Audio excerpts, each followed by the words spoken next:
Software ఆఫీసుల్లో illegal affairs. Yes, ఈరోజు ఈ టాపిక్ గురించి మనం మాట్లాడుకుందాము. ఆల్రెడీ దీనికి సంబంధించి అంటే చాలామంది అనొచ్చు, మీరు సాఫ్ట్వేర్ గురించి ఎందుకు మాట్లాడుతున్నారు, సాఫ్ట్వేర్లో అందరూ బాగుంటున్నారన్న, వాళ్ళు సంపాదించుకుంటున్నారు, జలసాలు చేస్తున్నారు, ఎంజాయ్ చేస్తున్నారు, మాట్లాడడానికి మీరెవరు? జనరల్గా ఏంటి అంటే నీది నా పర్సెప్షన్, నా ఒపీనియన్ మాత్రమే. ఇక్కడే విషయం ఏంటి అంటే అందరూ ఇలా చేస్తున్నారని కాదు. ఇక్కడ రెండు కేటగిరీస్ ఉన్నాయి. సాఫ్ట్వేర్ ఇండస్ట్రీలో మంచిగా సక్సెస్ఫుల్గా దేనికి తలగకుండా వాళ్ళ లైఫ్ని లీడ్ చేస్తున్న అమ్మాయిలు కూడా ఉన్నారు.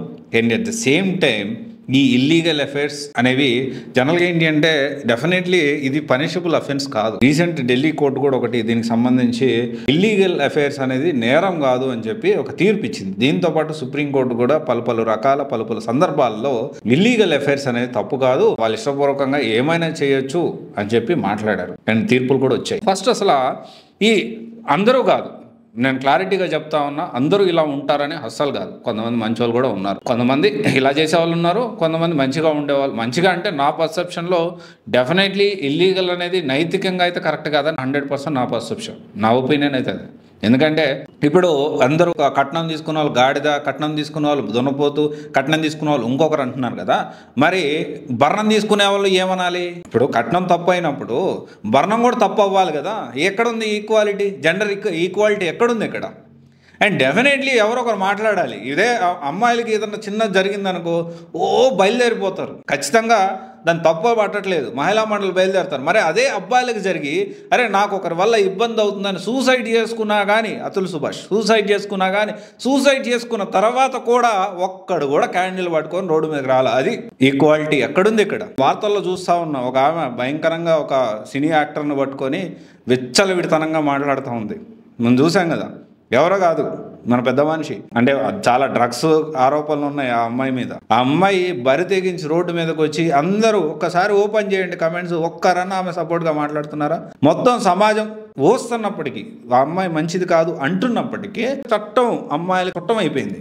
అంటే ఇప్పుడు అసలు ఏం జరుగుతుందో క్లారిటీ వచ్చే లోపలే మనము చాలా వరకు ఇలాంటివి జరుగుతూ ఉన్నాయి, ఎక్కువైపోతూ ఉన్నాయి. అండ్ అయితే ఇక్కడ ఈ సాఫ్ట్వేర్ కంపెనీస్లో ఇల్లీగల్ అఫైర్స్ అనేవి ఎక్కువ అవుతున్నాయి. అంటే అవుతున్నాయా అంటే అవుతున్నాయి ఏమో అనిపిస్తాం. అండ్ ఇక్కడ చూడండి, అంటే కొంతమంది మంచిగానే ఉన్నారు, అందరి గురించి కాదు, అందరినీ ఆపాదించుకోవద్దు.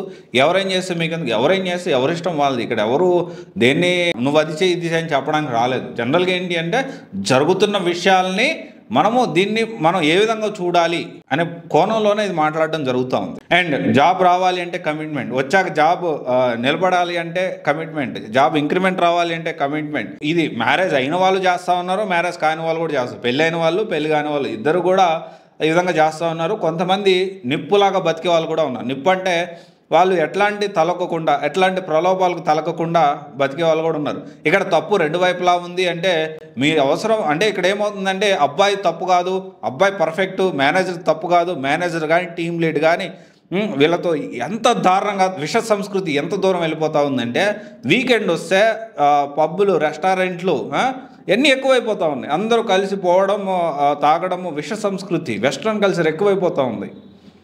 And at the same time ఇక్కడ ఒకటే విషయం ఏంటి అంటే మీరు నిజంగా మీరు ఎథికల్గా ఉన్నారు అంటే మీ హస్బెండ్తో వెళ్ళండి, లేకపోతే మీరు చెప్పి వెళ్ళండి, ఇంట్లో వాళ్ళకి చెప్పి వెళ్ళండి, తప్పు కాదు కదా. తప్పు కానప్పుడు మీ ఇంట్లో వాళ్ళకి చెప్పి చేయడంలో తప్పేంటి? నా ఒకటే పాయింట్, తప్పు కాదు. అమ్మాయిలు సిగరెట్లు తాగడం తప్పు కాదు, మందు తాగడం తప్పు కాదు. మరి ఇంట్లో వాళ్ళకి చెప్పి చేయొచ్చు కదా.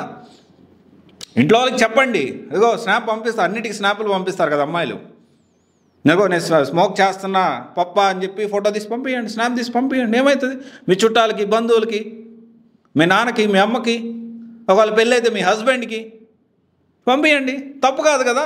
అండ్ దీని గురించి చాలామంది ఖచ్చితంగా కమెంట్లో మాట్లాడుతూ ఉంటారు, మీరు అమ్మాయిలకి అగైనెస్ట్. నేనేం మాట్లాడలేదు అగైనెస్ట్గా, ఉన్నది చెప్తా ఉన్నా, జరుగుతుంది మాట్లాడుతూ ఉన్నాం. కాకపోతే ఆన్లైన్ వేదికగా మాట్లాడుతూ ఉన్నా, నా ఒపీనియన్ నేను షేర్ చేస్తున్నా. అండ్ డెఫినెట్లీ మనం ఆ మైండ్ స్పేస్ దగ్గర ఒకసారి చూడండి. మీరు మైండ్ స్పేస్ దగ్గర వరుసగా టీ షాపులు ఉంటాయి.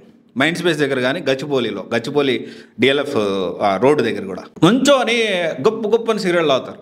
అమ్మాయిలు తాగుతారు, అబ్బాయిలు తాగుతారు. ఇక్కడ బేసికల్లీ పబ్లిక్లో సిగరెట్లు తాగడం అయితే 100% చట్టరీత్యా నేరం. కానీ సరే, మనం దానికి సంబంధించి ఒకవేళ ఎవరైనా పోలీసులు ఎవరైనా చూస్తే ఖచ్చితంగా కెమెరా క్యాప్చర్ చేస్తారు, దాన్ని ఫైన్ ఇవ్వడం జరుగుతూ ఉంటుంది. చాలా తక్కువ జరుగుతూ ఉంటుంది, ఎందుకంటే ఇంకా బోల్డ్ సమస్యలు ఉన్నాయి, ఇదే కాదు కదా. సో అయితే ఈ విధంగా తాగుతూ ఉంటారు. ఇక్కడ తప్ప ఒప్ప అని నేను చెప్పట్లేదు. అదేదో అంటే ఒకటే విషయం ఏంటి అంటే ఈ వీకెండ్ కాగానే పబ్బులు రెస్టారెంట్లు ఇవి ఎక్కువైపోతా ఉన్నాయి. ఇది ఎక్కువగా సాఫ్ట్వేర్ ఉద్యోగాలు చేసేవాళ్ళు ఎక్కువగా ఈ కల్చర్కి అలవాటు పడుతూ ఉన్నారు. అండ్ ఒకటే విషయం ఏంటి అంటే తాగడం తప్పు కాదు, డెఫినెట్లీ తాగడం తప్పు అని నేను చెప్పను. తాగడం తప్పు కాదు, సిగరెట్ తాగడం ఎవరిష్టం వాళ్ళది. కానీ ఇక్కడ ఒకటే విషయం ఏంటి అంటే మనం ఎంత ఎథికల్గా ఉన్నాం. Definitely it is not a punishable offence. అంటే పబ్లిక్లో తాగడం తప్పు అయినప్పటికీ ఎవరి ఇండివిజువాలిటీ వాళ్ళకు ఉంటుంది. కాకపోతే ఇక్కడ ఒకటే విషయం ఏంటి అంటే ఈ నైతికత ఎంతవరకు ఉంది, మనం ఎట్టుపోతున్నాము ఆలోచన చేసుకోవాలి.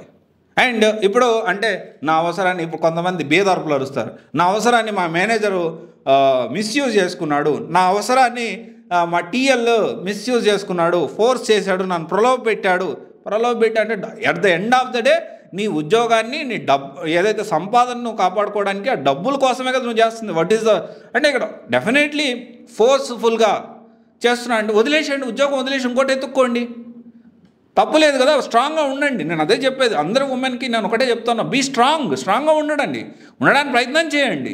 అందరూ అంటే అందరూ కాదు, ఎవరైతే ఈ విధంగా ఇబ్బంది పడుతున్నారో వాళ్ళ గురించి మాట్లాడుతూ ఉన్నా. మరి ఇప్పుడు ఈ అందరినీ గురించి మాట్లాడుతున్నారా అనవద్దు. ఎవరైతే నిజంగా ఇబ్బంది పడుతున్నారో ఆ ఉమెన్ స్ట్రాంగ్గా ఉండాల్సిన అవసరం ఉంది.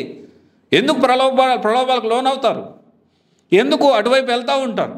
వెళ్ళిపోయిన తర్వాత అంతా అయిపోయిన తర్వాత నాకు కాల్ చేశారు వీళ్ళు చేశారు అనుకండి, ఇన్సిడెంట్ జరగకముందు జాగ్రత్త పడండి, పోలీస్ కంప్లైంట్ ఇవ్వండి. మీరు జస్ట్ కంప్లైంట్ అట్లా రాస్తే రెడీగా ఉంటారు కదా, మీకు న్యాయం చేయడానికి రెడీగా ఉంటుంది వ్యవస్థ కూడా. పోలీస్ వ్యవస్థ కానీ మన చట్టం కానీ న్యాయ వ్యవస్థ కానీ మీకు 100కి 200% కాదు 1000% న్యాయం చేస్తాయి. మగవాళ్ళకంటే మరో జన్మెత్తాలి, అది వేరే విషయం, చాలా టైం పడుతుంది. పట్టించుకోరు. చాలా జరుగుతూ ఉన్నాయి. ఈరోజు మన చెన్నైలో కూడా 1,00,000 కోట్లు దాదాపు 70-80 వేల కోట్లు ఆస్తిపరుడు అంటే అంత సంపాదిస్తున్న వ్యక్తికి కూడా ఈ వేధింపులు తప్పలేదు. అట్లా ఉంది పరిస్థితి. అండ్ నేను అందరికి కూడా మగవాళ్ళందరికీ ఎవరైతే సాఫ్ట్వేర్ ఉద్యోగం చేసేవాళ్ళు మగవాళ్ళు కూడా మీరు కూడా మన ఇంట్లో ఆడపిల్లలు కూడా ఉద్యోగాలకు వెళ్తుంటారు కదా, దాన్ని కూడా మనం కన్సిడరేషన్ తీసుకోవాలి. జాగ్రత్తగా మనం ప్రతి ఒక్కరితో వ్యవహరించాల్సిన అవసరం ఉంది. అండ్ ప్రతి ఒక్కరు మన ఆడపిల్లలు వేరే ఆడపిల్లలు వేరే ఇంటి ఆడపిల్లలు మన ఆఫీస్కి ఎలాగైతే వచ్చి మన వర్క్ చేసే ఆఫీస్కి ఎలాగ వచ్చి అయితే పనిచేస్తూ ఉన్నారో మన ఇంటి ఆడపిల్లలు కూడా వేరే ఆఫీసులకు వెళ్ళి పనిచేస్తారు.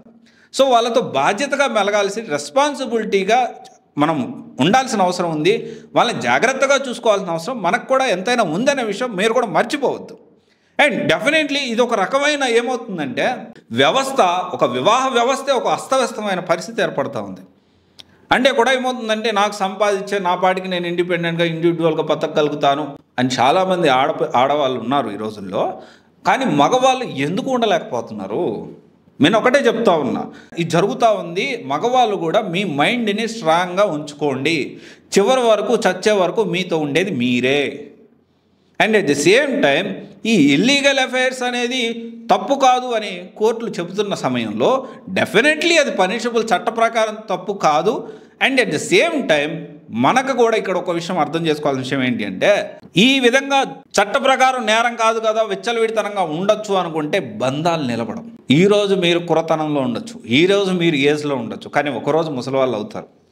ఆ బంధాలు లేకపోతే ఆ ప్రాబ్లమ్స్ ఎలా ఉంటాయో ఒక్కసారి మళ్ళీ వెనక్కి మనం ఒక తప్పు అంటే డెఫినెట్లీ నైతికంగా అయితే ఇది కరెక్ట్ కాదు, 100% కరెక్ట్ కాదు. చట్ట ప్రకారం కరెక్ట్ కాకపోయినప్పటికీ ఒక నైతికంగా భారతీయ వివాహ వ్యవస్థ అనేది అస్తవ్యస్తంగా ఉంది. సో మీరందరూ కూడా జాగ్రత్తగా ఉండండి. తప్పు కానప్పుడు ప్రతి ఒక్కటి స్నాప్లో పంపించండి, okay. And at the same time ఇది ఎవరిని ఉద్దేశించింది కాదు, కేవలం ఒక బాధ్యత, ఒక రెస్పాన్సిబిలిటీగా, ఒక సోషల్ రెస్పాన్సిబిలిటీగానే నేను ఈ మాటలన్నీ కూడా మాట్లాడుతూ ఉన్నాను. తప్పు ఇద్దరి వైపు ఉంది. అందరూ ఎవరైతే ఈ విధంగా ఇబ్బందులు ఎదుర్కొంటున్నారో ఉమెన్ అందరూ కూడా వాళ్ళందరూ కూడా ఖచ్చితంగా అడుగు ముందుకు వేసి మీరందరూ కూడా ఎక్కడ ఇబ్బంది వచ్చినా కానీ ఆ ఇబ్బందిని ఎదుర్కొనేలాగా మీరు ఉండాల్సిన అవసరం ఎంతైనా ఉందని. And at the same time మీకు ఏ ఇబ్బంది కలిగినా అస్సలు టాలరేట్ చేయొద్దు. ఇమ్మీడియట్ ఎఫెక్ట్లో మీరు డెఫినెట్లీ కంప్లైంట్ ఇవ్వండి. And at the same time మీ ఇంట్లో వాళ్ళకి, మీ పెద్దవాళ్ళకి చెప్పండి. అండ్ డెఫినెట్లీ ఉద్యోగం కంటే కూడా మీ యొక్క వ్యక్తిగత ఏదైతే ఆ ప్రాబ్లం అనేది లేకుండా చూసుకోవాల్సిన అవసరం. మీ అనుమతి లేకుండా ఎవరిని కూడా మీరు ఏది కూడా అంటే మీ అనుమతి లేకుండా ఏది జరగకూడదు. So definitely. అండ్ రీసెంట్గా ఈ ఢిల్లీ కోర్టు కూడా ఆడవారి బాడీని అంటే ప్రాపర్టీగా అంటే అనుకోవడానికి లేదు అని చెప్పి ఒక తీర్పు అయితే ఇచ్చింది. ఇల్లీగల్ అఫైర్స్ నేరం కాదు, అసలు ఇల్లీగల్ అఫైర్ అనేది నేరమే కాదని చెప్పి వాళ్ళ వ్యక్తిగత స్వేచ్ఛ వాళ్ళ ఇష్టం అని చెప్పి చాలా క్లారిటీగా తీర్పు ఇచ్చింది. So anyway, thank you. This is Raj signing off.